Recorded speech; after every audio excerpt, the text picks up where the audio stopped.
Okay. Got you. Put on your diff lock. Got you. Check your hair's all like... Listen, I told you, you do this every time. You're going to make me blush. This is how I roll. Slick to the back. Episode 1 of the Fast Lane. Well, in actual fact, it's episode 2, but let's skip 1.2 or 2.1 RS. Thank you very much to everyone who's liked and subscribed, given us the thumbs up. Yeah. And has watched the very first introductory vodcast last week that we put out there. This is the Fast Lane. John and I get to shoot the breeze. It's well into the new year now, and a lot of resolutions already been broken. I didn't make one. I never make one because there's no point. Yeah, I'm pretty much the same. I used to. But I kind of make it up as I go along. So I can just make sure I win in the end. As long as I'm winning, I feel good. It's a thing about racing car drivers winning. Winning's always important. It's a problem, eh? And the excuse book is massive. It just never ends. In any sports. I know we play a lot of this new sport now, which is Padal, yeah. And it's become like the fast-moving sport now at the moment. Everybody in the Western Cape is playing Padal. Yeah. And it's like, it's not just, you can't just rock up in an old t-shirt and whatever. You got to dress the part. People dress up to go play Padal. Well, it depends where you play. So my home course. What do you mean? In Wagemut. Oh, yeah. You can ride barefoot and it's okay. It's respectable, you know. But put shoes on when you play. But when I played the other night, I played in Bree Street with Racquetball. The Racquetball Club. Very Lonnie. I mean, they got a bar, Heineken bar, kitted out. And there you want to, bring out your best kit. You don't want to come in there looking a bit shabby. You can't have all the gear, no idea. Well, you can.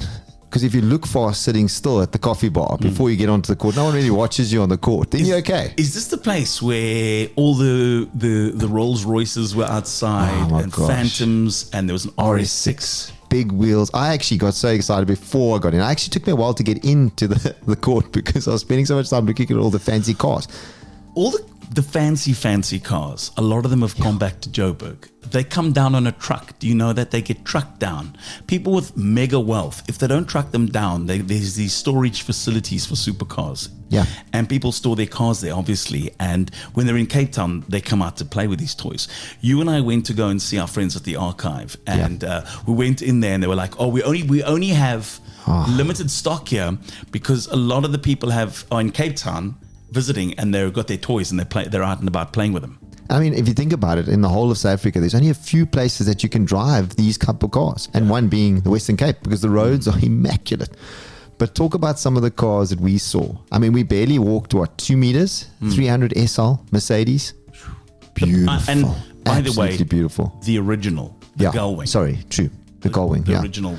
I mean, there's not many. I think that's only one of maybe possibly 2, he said, in the country. All original. That blew my... That was just one of the highlights. And then we went upstairs and I saw a replica of the GTO. But it's been the closest to the real thing as possible. All authentic parts of Ferrari put together to make this GTO. That just was like...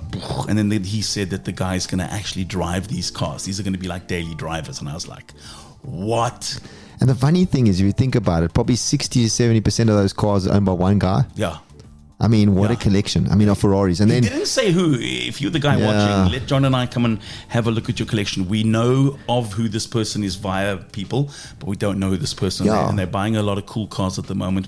We'll keep your identity secret. Don't worry, it's safe with us. And if you want a professional opinion on how awesome they drive, we're available to drive them at the same time. I'll drive like the 300 SL and the GTO, like all the kind of okay cars, the go-karty stuff. The Ferraris.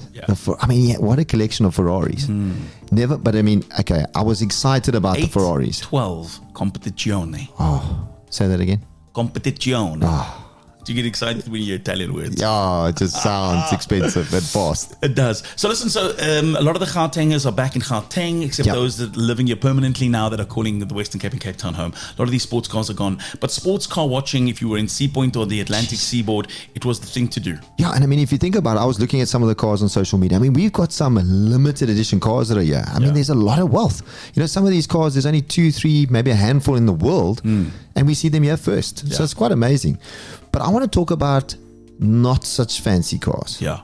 Crappy cars. Well, not really crappy, but I didn't like understand. Where do you want what point? Jimny.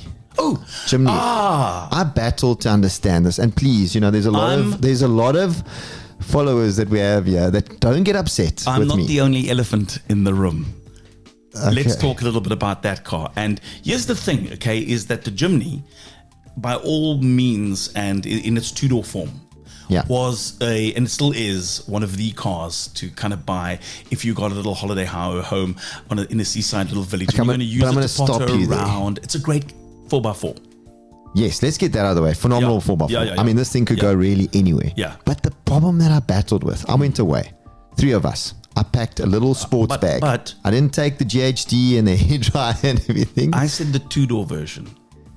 The excitement towards the end of 2023 was the 5-door version, which we got our hands on. Yes. And this is the one you're talking about. And the funny thing is, we're very fortunate to drive some really nice cars. What I didn't understand, I went to Sportsman's Warehouse and I was going back to the car and people were standing there and I'm like, what's going on? Has someone driven into the car? Why is people looking at the car?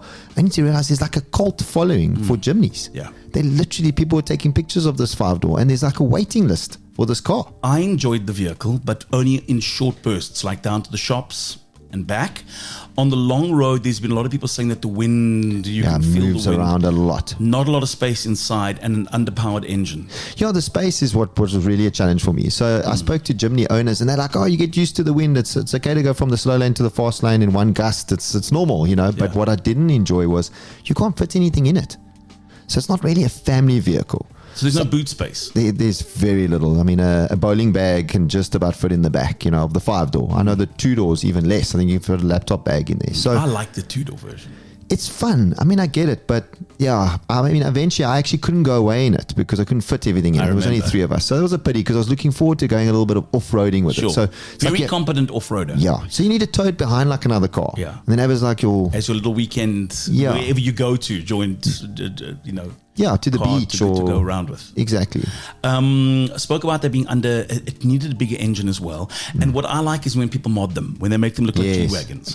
That baby G-Wagon. I was telling you, check my baby G-Wagon, That was like my thing, So, but yeah, so I get it. Were you I mean, telling I them get that it. in the Jimny? I did. I told him. I drove one of the nicest Lexuses I've ever driven. Ever. The RX 350H. What a colour. All new looking. It was rose gold, right? Suited you. I loved it. It went really nice with my handbag. Especially when you're driving around Sea Point. My man bag, my man satchel. Yeah. The And- Indiana Jones satchel. Exactly. People were like looking, and then it's designed like a shark in the front. Yeah. Like Baby Shark. Or what was that? No, George. No, the shark. The shark from. Yes. What's the shark's name? George. The shark from Shark Tale. It's George. I don't know. Well, he looked like it. He looked did. sharp. One of the best driving Lexuses by far. I love that So vehicle. I smooth, had to eh? give that back. Great vehicle. Plenty of load space. It's just, it's refined. They've taken a car that always worked well for them, bit of an upgrade in the face, bit of an upgrade in the spec, and it drives really nicely. So 10 out of 10 for that. Yeah. At the moment, sitting with some really nice cars. There's some new Porsches in stock at Roller Luxury Collection. So go see Brandon there. Also at the moment, and I've been driving a Proton for a while. Yeah. Great vehicles. People were asking me about the X70 and the X50. Those are the Well-priced vehicles. great Yeah. vehicles, phenomenal vehicles. In actual fact, they come almost fully spec'd with everything that Yeah. you'd need: surround cameras, all the security features that you'd expect from And sporty looking, which is always a plus for and me. brilliantly priced. So the CMH group in at the waterfront, CMH Motor City, go see SPT Clinton and the chaps. They've got not only Proton, they've also got obviously various other dealerships within the dealership. Yeah. Manufacturers. Volvo is one of them. Yeah. You're currently driving the XC60. What color grey is that? It's like a beautiful color It's a grey. lovely color. It's like this modern grey looking color, which I've started to really grow on me. A lot of the cars are coming out with that color, and it's really nice. Like, when you see it in person, it's just beautiful. Yeah, it's really stunning. 39,000 Ks on the clock, 750,000 is what they Yeah. want. I think you'd battle to find that kind of refinement and luxury for the XC60 in a diesel automatic transmission T4 engine at 750. 39,000 Ks on the clock. It's a lot of car for that kind of money. Yeah. It's a great car. Plenty of space, nice family vehicle. Yeah. Been really enjoyed driving it, and you feel safe in a Volvo as always. I got a question, a controversial one, John, with here we go. regards to the driving. Now, you see this name of our podcast. It's Yeah. Fast Lane. I say I'm in second place. Why? It's a problem. Why do you think drivers in the Western Cape enjoy driving in the fast lane slowly? There's a big sign that I point to quite a lot when I get to the Monte Vista turnoff in Cape Town. There's that, it says keep left, pass right. And I'm like in the window, I'm pointing at the back there going, look at the sign, move out the way. And so there are folks, that's me if you're in the fast lane. I don't know why. You know, I don't know why they just can't stay. But we could go on. I mean, this is a hot topic. I want to know from you. We really battled to drive in Cape Town in the lanes. I mean, Joburg really drives quickly. Yeah. You know, people get it. Yeah. And if you don't, they ride up your backside to say, move, because I need to come through.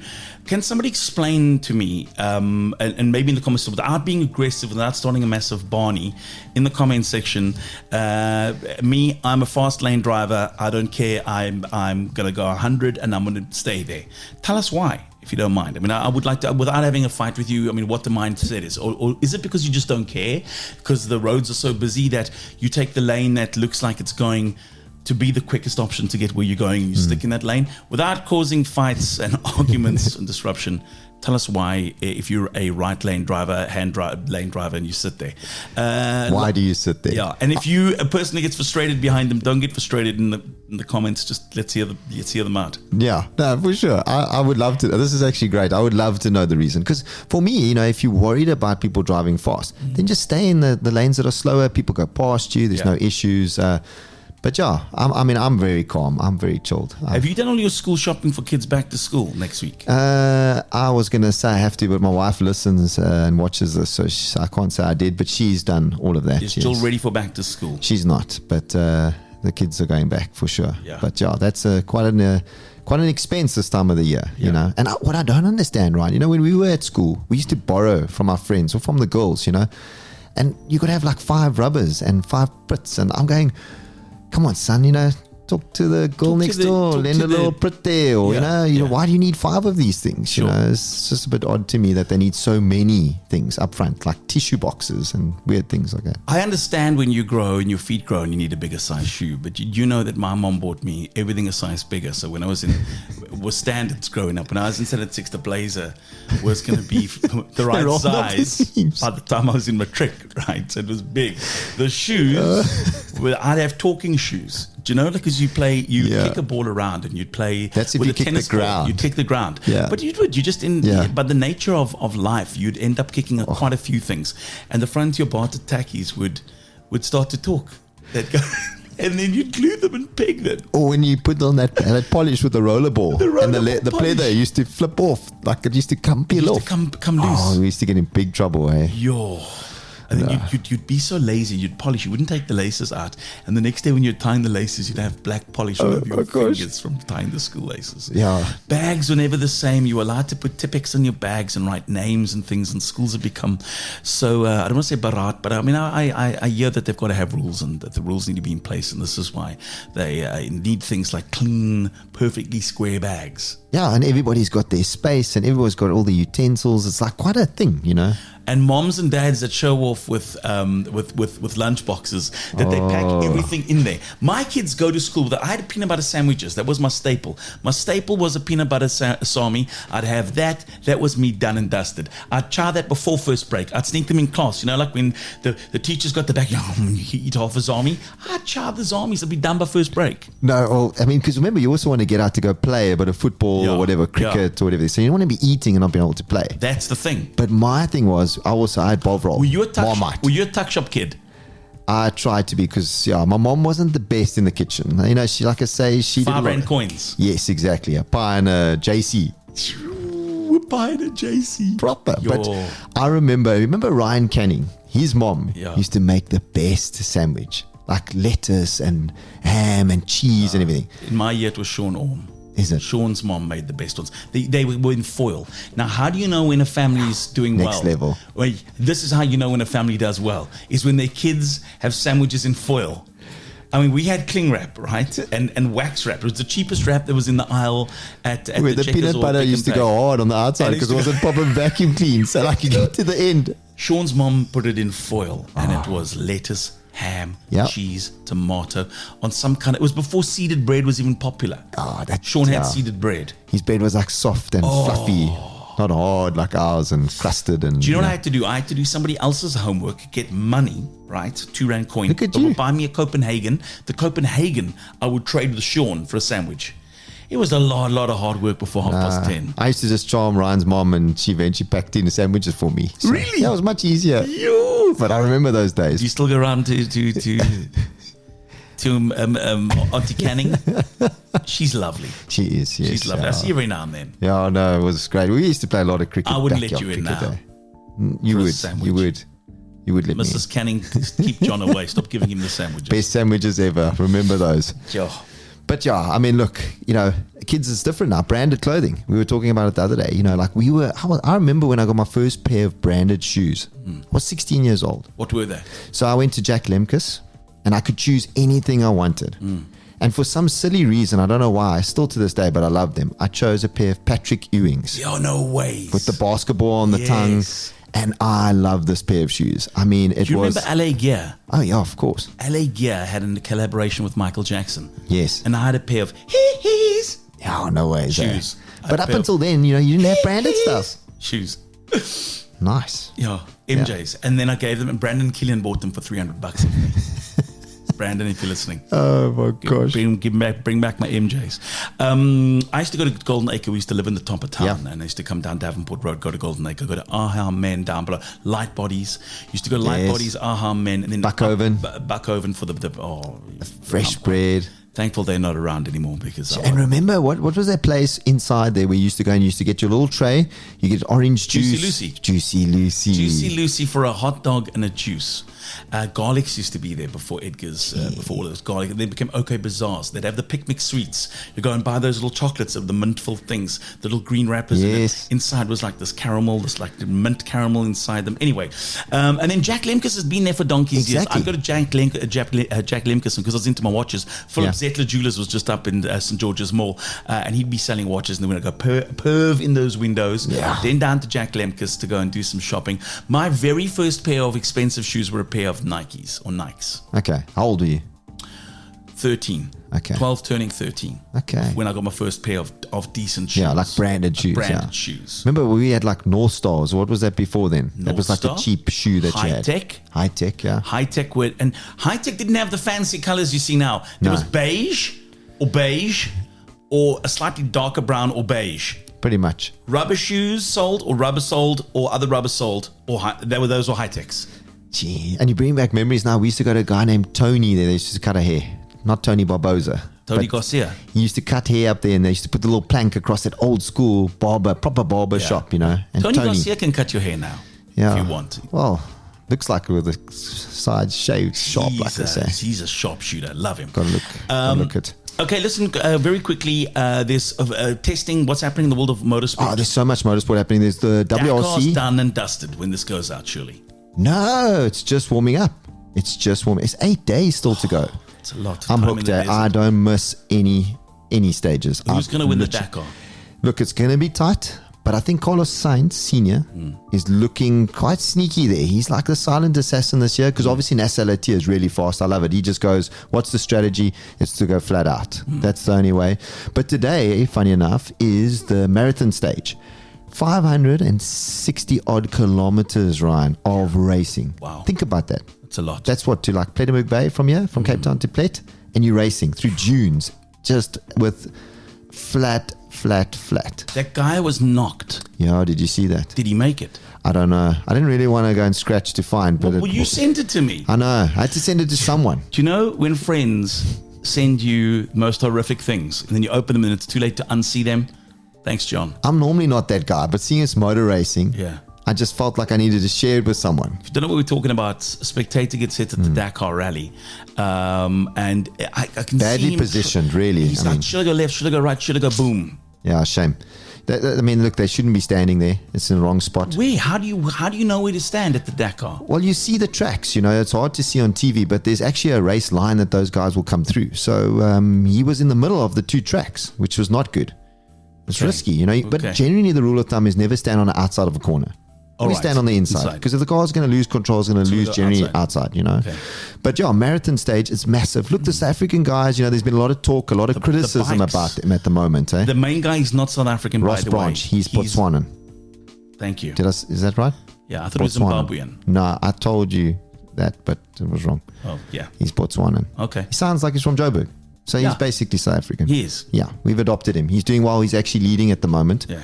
So he's just such a nice guy. Just happy-go-lucky, just really enjoying his riding. Did you race against him ever? No, he's on bikes. I don't race bikes. But the guys that from the South African side, I mean, look, there's been I was reading some articles or some of the comments. There's a lot of criticism around the South African team at the moment. You know, is Janelle fast enough? You know, he hasn't shown real pace. So shame. The guys are taking a bit of abuse. But to back them from my side, having raced overseas, the problem is with our drivers, we don't get a lot of testing. We don't get a lot of seat time. Yeah. So yes, we race. The guys race locally, but you know, racing through a vineyard and these like mealie fields and that is completely different to the Saudi Dakar. Arabia, yeah. Yeah, it's the dunes, the experience in the dunes and stuff. So, you know, for people to understand, it's you know, these guys are in the cars all the time. They're practicing, they're testing, and by the time the race starts, they're on it from the word go. Our guys, it takes a couple of stages for them to get up to pace, get the feel, get the experience. So I'm not making excuses for them. They are professional, but it isn't the same. You know, it's very different. So look, you know, it's a long race. It's an endurance race. A lot can happen still. An hour in Dakar rallying is like a minute in rallying. So it's very exciting, and I think it's great that you got all these champions racing there. What's happening next? World Rally, Monte Carlo. It's a classic on tar, so that's busy. Formula One testing is going to be starting soon. See a lot of the guys getting fit. From a lot of people don't understand, you need to be extremely fit to drive these cars. Yeah. So, you know, no pork roasts and backgammon and potatoes over Christmas. Well, that's me done. So, yeah, they would have been on a strict diet. And, something interesting. Günther Steiner. Yes. He's been fired. Auf Wiedersehen. Yeah, shame. Auf Wiedersehen, Gunther. The Steiner ship has left the port. Has left Sahaba. Shame, he's out of there. Yeah, and I mean, I actually think he brought more excitement to the team. He was great. Why do you think he's just had enough? No, I think what's happened is the team boss from Haas, he's just decided they want to change. And I mean, unfortunately, with the sport, you're as good as your last race, and they want to be up there. They want to be competing, but it's all about money. You know, they just don't have the budget. But he put that team together pretty much. So it's sad to see him go because he's such a character. You know. I think people watched that team specifically just because of him. Do you think we'll see him again in Formula One? I think so. I don't know where. But, you know, musical chairs as always this time of the year. Sure. Adrian Newey, there's a lot of smoke around him. Possibly, where would he just go? re-signed. So he'll be there for a while, I'm sure. They're talking about what happens. Never let him go, I'm sure. After Red Bull. Possibly Ferrari. I don't know. It's it's out there. Everyone would want him. Everyone would want. Who wouldn't want Adrian Newey? It would be about who's got the biggest checkbook and who can give him the most freedom in terms of delivering on a new design and on a new car. And a new challenge. I think a lot of people want to be associated with Ferrari at some point in their career because of the history of Ferrari in Formula One. So maybe in the near future as a challenge, might see him there. But Red Bull aren't going to let him go easily. No, they're not. John, local motor racing, it's on the go again. There's various outlets for people to go and race their cars from Cape Town all the way up to the back end of Joburg. Yeah. There are there are circuits, there are tracks, there are places for people to go. We'll also keep you covered. Thanks to everyone who's volunteered to be our correspondent on the show with oval racing, dirt racing, all kinds of racing. We'll be in touch and feature you somewhere along the line of the next year in the Fast Lane. Like, subscribe, be a part of our community, and John and I will be back next week with another Fast Lane podcast /vodcast. Have a great week, everybody. Like, subscribe, and we catch you again soon.